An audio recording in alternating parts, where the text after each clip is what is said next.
this is the baked churro or not. Ah. Ah. What can you say?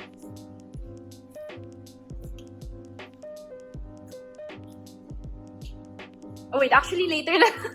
Wait lang. Later na lang. Okay, next.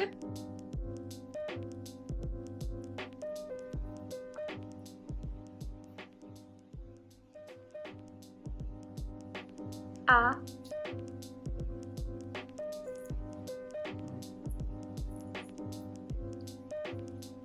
Okay.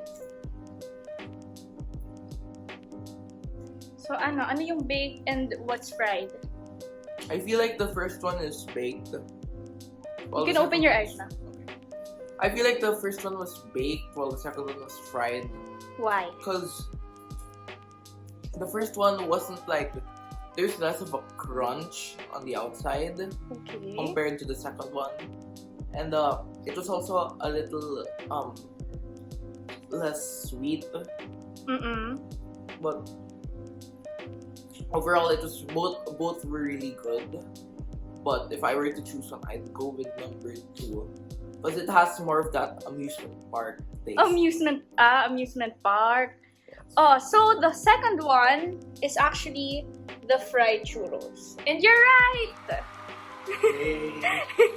This tastes more homemade. Thank you for participating in my blind taste test.